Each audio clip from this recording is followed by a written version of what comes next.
तो हम पढ़ रहे हैं राजस्थान का भूगोल काफी टाइम से। तो हम पढ़ेंगे राजस्थान की वनस्पति और यहाँ का वन्यजीव संरक्षण कैसा है, इसके बारे में विश्लेषणात्मक और भौगोलिक अध्ययन करेंगे। अपना राजस्थान का मैप है, राजस्थान की वनस्पति के बारे में हम जानेंगे आज। तो देखो, सबसे पहले हमको देखना है दृष्टिकोण डाटा, राष्ट्रीय नीतियां और 17वीं वन रिपोर्ट। कौन सी 17वीं वन रिपोर्ट?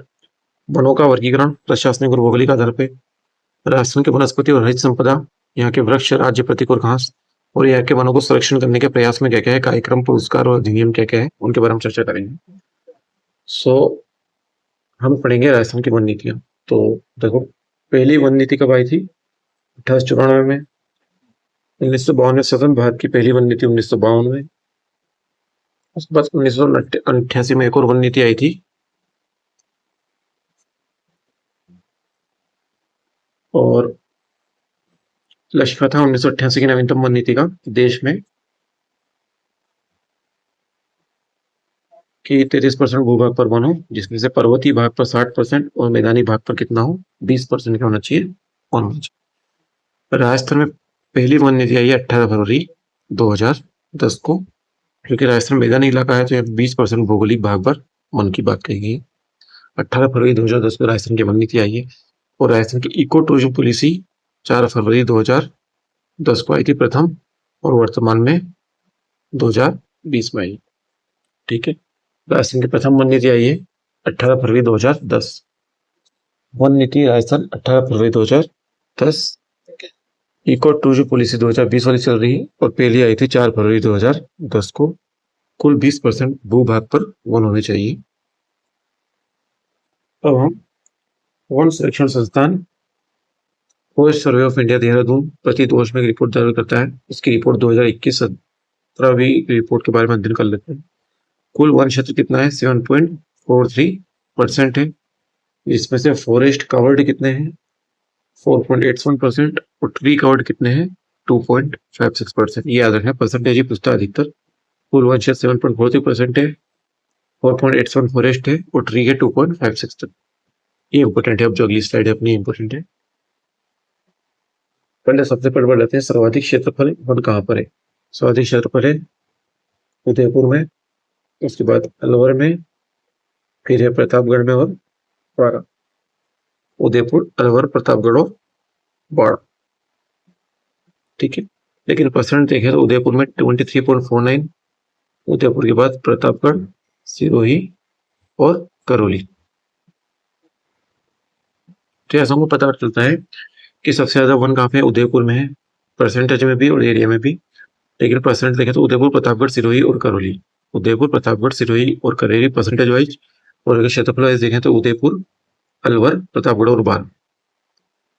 परसेंटेज वाइज देखें तो उदयपुर, प्रतापगढ़, सिरोही और करौली। परसेंटेज वाइज उदयपुर, प्रतापगढ़, सिरोही और करौली। और क्षेत्रफल वाइज देखें तो उदयपुर, अलवर, प्रतापगढ़ और बाढ़। देखो, न्यूनतम प्रतिशत कहाँ पे है? जोधपुर, चूरू, जैसलमेर और बीकानेर। परसेंटेज वाइज देखें तो न्यूनतम जोधपुर, चूरू, जैसलमेर और Bikaner.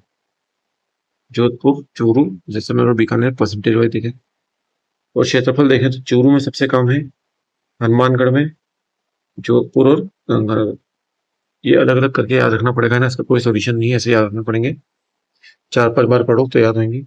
Percentage wise Udaipur, Pratapgarh, Sirohi, Karauli. Percentage wise Udaipur, Pratapgarh, Sirohi और करौली। क्षेत्रफल वाइज उदयपुर, अलवर, प्रतापगढ़, बारह। क्षेत्रफल वाइज उदयपुर, अलवर, प्रतापगढ़ और बारह।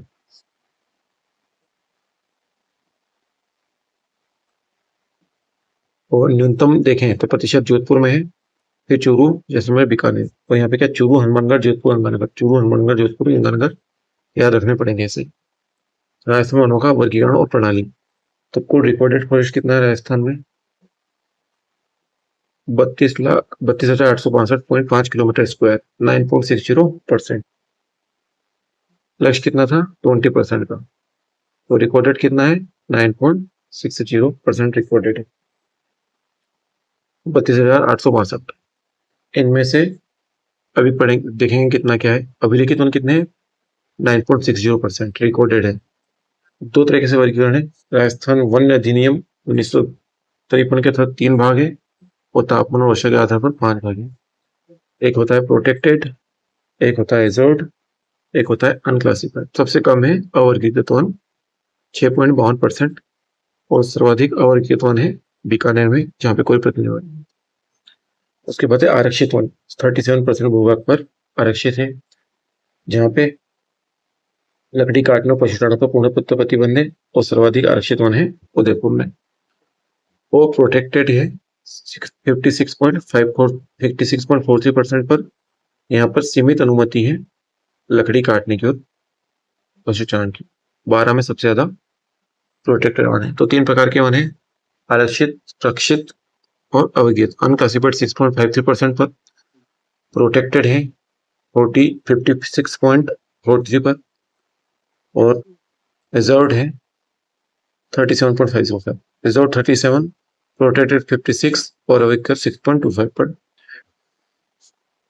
सर्वाधिक विस्तार है उदयपुर में आरक्षित का, प्रोटेक्टेड का है 12 में, अनक्लासिफाइड है बीकानेर में।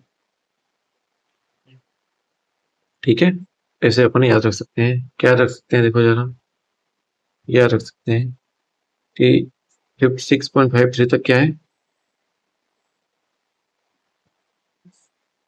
प्रोटेक्टेड है, 6.52% अनक्लासिफाइड है, बीकानेर में सबसे ज्यादा विस्तार है। प्रोटेक्टेड है अपने 56.43 और रिजर्व है 37.05। उदयपुर में रिजर्व सबसे ज्यादा है और 12 में प्रोटेक्टेड है और बीकानेर में। और भौगोलिक वर्गीकरण वर्षा और जलवायु के आधार पर देखते हैं। ये देखो आ गए सबसे ज्यादा कंटिलिया मौजूद वनस्पति, जहां पर 0.30 सेंटीमीटर की वर्षा होती है। उसके बाद है धोकड़ा वन, धोकड़े के वन है 30 से 60 सेंटीमीटर में धोकड़े के वन है। शुष्क मानसूनी पतझड़ वन, शुष्क मानसूनी पतझड़ वन 50 से 80 सेंटीमीटर। सागवान के वन है 75 से 110 पर, और उपोष्ण सदाबहार है झालावाड़ और वागड़ में। हाड़ौती और वागड़ का कुछ भाग है उपोष्ण सदाबहार वन 150 में। तो अपन इधर से चलते हैं नीचे से। उपोष्ण सदाबहार है और वागड़ और हाड़ौती कुछ भाग में 150 सेंटीमीटर। सागवान इसके बाद आ जाता है 75 से 110, और मानसूनी आते हैं बीच में अरावली वाले में 50 से 80। अरावली वाले में मानसूनी पतझड़ वन है 50 से 80। इसके बाद है धोकड़ा 30 से 60, और कंटीले होते हैं 0 से 30, 0 से 30, 30 से 60, 50 से 80, 75 से 10 और 150 सेंटीमीटर वर्षा वाले वन। पश्चिमी और मध्य राजस्थान में स्थित धोकड़ा वन। उष्ण कटिबंधीय कटीले वन 6% भूभाग पर है। उष्ण कटिबंधीय कटीले वन, वर्षा कितनी होती है 0 से 30 सेंटीमीटर की। और मौस्थल क्या है, शुष्क मौस्थल है। और ये कहाँ पे है, उष्ण कटिबंधीय जैसलमेर, बीकानेर और बाड़मेर। उष्ण कटिबंधीय कटीले वन है जैसलमेर, बीकानेर और बाड़मेर में 6% भूभाग है। नागफनी, एलोवेरा और कंटीली झाड़ी, इसका महत्व क्या है मस्तल को। अब इसके बाद है उष्ण कटिबंधीय धोकड़ा, उष्ण कटिबंधीय धोकड़ा 58% पर, ठीक है। धोकड़ा वन 58% पर, वर्षा 30 से 60 सेंटीमीटर। ये क्या है, लूनी बेसिन और शेखावटी का इलाका, ठीक है। उष्ण कटिबंधीय कंटीले है, उसके बाद उष्ण कटिबंधीय धोकड़ा कहाँ पे, लूनी बेसिन का इलाका, अर्धशुष्क वाले इलाके में। प्रमुख वनस्पति क्या है धोकड़े के वन की, खेतड़ी, रोहिड़ा और बबूल और बेर। खोजड़ी, रोहिड़ा, बबूल और बेर, ये लूनी बेसिन के इलाके में है, शेखावटी के रीजन में। ईंधन की लकड़ी प्रदान करते हैं। धोकड़े के वन 58% भूभाग पर, धोकड़े के वन सर्वाधिक यही है उष्ण कटिबंधीय धोकड़ा। अब देखो शुष्क पूर्वी और दक्षिण राजस्थान में 3 प्रकार के वन है, मानसूनी, सागवान और सदाबहार। मानसूनी, सागवान और सदाबहार। सदाबहार वन 1% पर है, 150 सेंटीमीटर की वर्षा होती है। केवल माउंट आबू में है सदाबहार वन, और विस्तार भी केवल माउंट आबू में है। टीकल, पटेरा, आबू एंसिस और जामुन भी क्या है सदाबहार वन में। सर्वाधिक जैव विविधता वाले वन है उष्ण सदाबहार। सागवान के वन है 7% भूभाग पर, 75 से 110 पे होते हैं। बांसवाड़ा और डूंगरपुर में है। वनस्पति गुलर, महुआ और तेंदू, गुलर, महुआ और तेंदू सागवान के वन है। औद्योगिक क्षेत्र से उपयोगी है सागवान के वन, गुलर, महुआ और तेंदू। अब आता है शुष्क मानसूनी वन, 28% भूभाग पर है शुष्क और मानसूनी वन। वर्षा 50 से 80 सेंटीमीटर। विस्तार कहाँ है, अलवर, भरतपुर और उदयपुर में विस्तार है इसका शुष्क मानसूनी वन का। साल, शीशम और चंदन, साल, शीशम और चंदन है। और सर्वाधिक आर्थिक महत्व किसका है? इमारती लकड़ी का। शुष्क मानसूनी वनों का सर्वाधिक महत्व है, 28% भूभाग पर है। सागौन वनों का महत्व है औद्योगिक क्षेत्र के लिए। अब हम पढ़ने वाले हैं राजस्थान के राज्यपति को हरित धरोहर। तो देखो, खेजड़ी 1983 में इसको राज्य वृक्ष का दर्जा दिया गया। प्रोसिपिस सिनेरिया इसका नाम है। राज्य का गौरव, शमी का वृक्ष, कल्पवृक्ष या जाटी खेजड़ी को बोलते हैं। विजयदशमी पर इसकी पूजा होती है और ये कहाँ है? पश्चिमी राजस्थान में मिलता है राजवृक्ष। ये रोहिड़ा राज्य फूल है, 1983 मिला है। टिकोमेला अंडुलेटा, इसको बोलते हैं मोस्तर का सागवान या मारवाड़ का टीका। ये पश्चिम राजस्थान में मिलता है, मोस्तर का सागवान या मारवाड़ का टीका। टीका मेला अंडुलेटा रोहिड़ी को बोलते हैं 1983 में। खेजड़ी को प्रोसिपिस सिनेरिया, शमी या कल्पवृक्ष। अप्रमुख वन संपदा महुआ, महुआ लोंगिफोलिया, आदिवासियों का कल्पवृक्ष बोलते हैं। महुआ को शराब बनाने के काम में आता है। डूंगरपुर मिलता है महुआ। पलाश, ब्यूटिया बॉस्पर्मा, जंगल की ज्वाला, कहाँ मिलता है? राजस्थान में मिलता है पलाश। महुआ मिलता है डूंगरपुर में। खेर, खेर का मिलता है उदयपुर चित्तौड़गढ़ में कथोड़ी जनजाति द्वारा छाल से कत्था निकल जाता है। खेर से कत्था निकलता है छाल से। खेर कठोड़ी जनजाति द्वारा उदयपुर चित्तौड़गढ़ में। डिकल पटेरा आबुएंसिस, ये सदाबहार वन है। डिकल पटेरा आबुएंसिस विश्व में केवल माउंट आबू में पाया जाने वाला औषधीय पौधा कौन सा है? डिकल पटेरा आबुएंसिस। शहतूत, रेशम कीट का पालन के लिए सेरिकल्चर कहाँ पाया जाता है? उदयपुर में। तेंदुए के पत्ते का उपयोग बीड़ी बनाने में किया जाता है। टिमरू भी कहते हैं। 1974 में इसका राष्ट्रीयकरण हो गया। प्रमुख घासों का भौगोलिक, शुरू में ताल छपर है, वहां पे मोचिया घास मिलती है। भरतपुर, टोक और सवाईमाधोपुर में क्या मिलती है? खस घास, सुगंधित घास। भरतपुर, टोक और सवाईमाधोपुर में खस घास। बांसवाड़ा में बांस मिलता है। बांसवाड़ा में क्या मिलता है? बांस मिलता है। बीकानेर में बूर सुगंधित घास मिलती है। जैसलमेर में सेवन लेणिया दामण मिलती है। बीकानेर में बूर मिलती है। बीकानेर में बूर और ये भी सुगंधित है। और इधर खस सुगंधित घास। भरतपुर, सवाईमाधोपुर, टोक में चूरू, ताल छपर में माचिया मिलती है और बांसवाड़ा में बांस मिलते हैं। अब घासों का योगदान देखो। सेवण, सेवण घास मिलती है। कहाँ मिलती है सेवण? भी पड़ी जैसलमेर में। दुधारू पशुओं के लिए उपयोगी है। राज्य पक्षी गोडावण की क्षणस्तरी।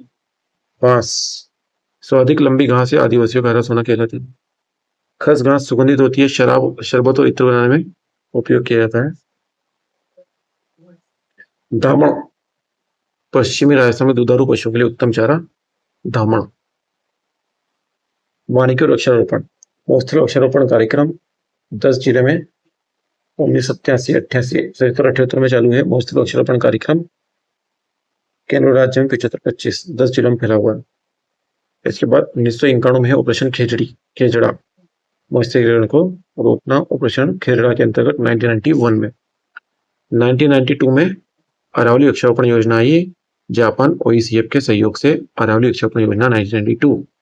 1996 से 2016 राज्य वानिकी क्रियान्वयन योजना, जो कि 20 साल की योजना है। 1996 से 2016 तक चली राज्य वानिकी योजना, 20 साल तक चली। 2003 से 19 तक राजस्थान वानिकी और जैव विविधता परियोजना, जापान के सहयोग से 2 चरणों में चली। अरावली में जापान का सहयोग, जैव विविधता में भी जापान का सहयोग। अरावली 1992 में चली है, याद रखना है। और महोत्सव वृक्षारोपण 1977 से 78 10 जिलों में चला है। वानिकी एवं पर्यावरण संरक्षण पुरस्कार, अमृता देवी विश्नोई पुरस्कार 1994 में प्रारंभ हुआ। 50,000 रुपए मिलते हैं अमृता देवी विश्नोई पुरस्कार के अंतर्गत। और संस्थागत श्रेणी हो तो इसको कितने मिलते हैं? 1 लाख रुपए मिलते हैं। इंदिरा प्रियदर्शनी वृक्षमित्र वनीकरण एवं बंजर भूमि विकास हेतु 2.5 लाख रुपए। राजीव गांधी पर्यावरण संरक्षण 5 जून 2012। कैलाश सांखला वन्यजीव संरक्षण 50,000 रुपए मिलते हैं। वन पालक वन विभाग के उत्कृष्ट कर्मचारी को मिलता है वन पालक।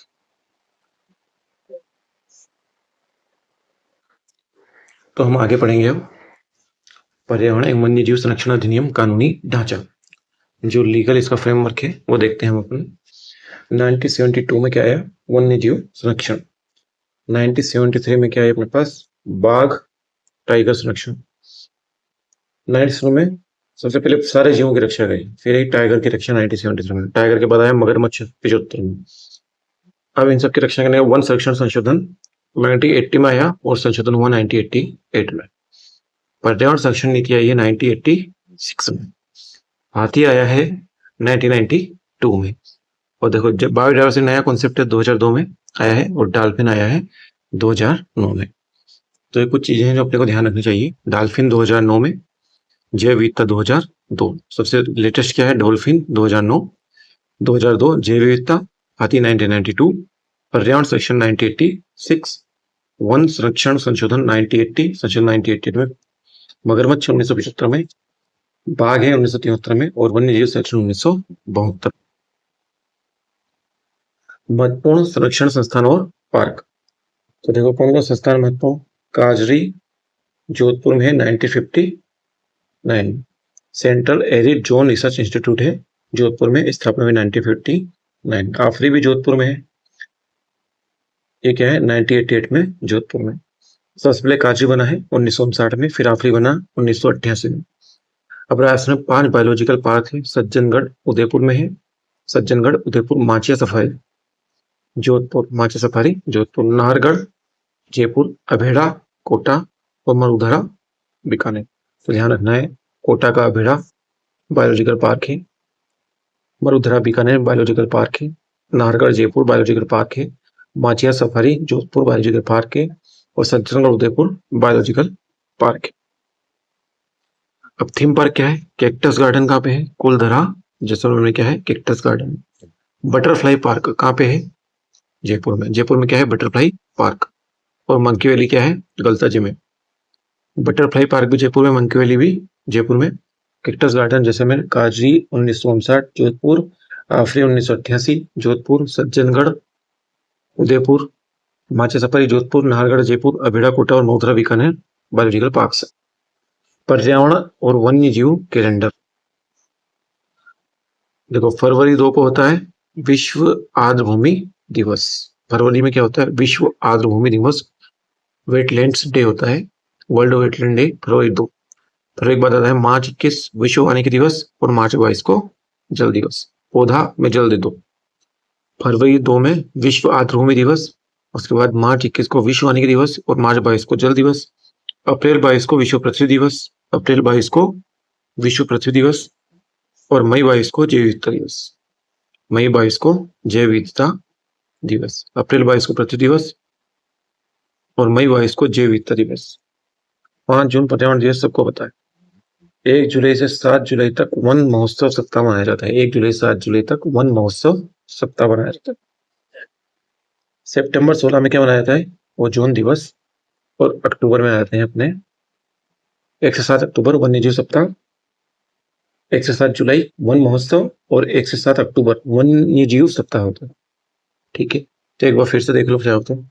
फरवरी 2 वेटलैंड डे होता है, मार्च 21 को विश्व वानिकी दिवस, मार्च 22 को विश्व जल दिवस, अप्रैल 22 को पृथ्वी दिवस, मई 22 को जैव विविधता दिवस, 5 जून पर्यावरण, जुलाई 1 से 7 वन महोत्सव और अक्टूबर 1 से 7 वन्य जीव सप्ताह और सितंबर 16 ओजोन दिवस। अब हम देखते हैं निष्कर्ष की तरफ। एक संतुलित पारिस्थितिकी तंत्र की ओर बढ़ते हैं। नीतिगत प्रतियोगिता क्या है हमारी? 1953 के वन अधिनियम। 1953 में क्या है? वन अधिनियम से लेकर नवीनतम इको टूरिज्म नीति और GICA जैसे अंतर्राष्ट्रीय सहयोग से राज्य अपने 9.60 वन क्षेत्र को सुनिश्चित करने के लिए मजबूत ढांचा। रिकॉर्डेड फॉरेस्ट कितना? 9.60। अब चुनौती क्या है हमारे पास? राजस्थान का अधिकांश भाग कटीले और धोकड़ा वन से और सीमित वर्षा है, यहाँ की विशिष्ट जैव विविधता का पोषण करता है। ये हमारे साथ चुनौती है। यहाँ पे क्या है? वर्षा नहीं होती और अधिकतर कटीले और धोकड़ा वन है। भविष्य का मार्ग क्या है? अमृता देवी जैसे बलिदान की प्रेरणा और काजू जैसे संस्थानों के वैज्ञानिक दृष्टिकोण से राजस्थान मरुस्थलीकरण को रोकने, वही संपदा को बढ़ाने का एक राष्ट्रीय मंत्र प्रस्तुत करता रहा है। So thank you everyone, see you, टाटा, बाय बाय, गुड बाय।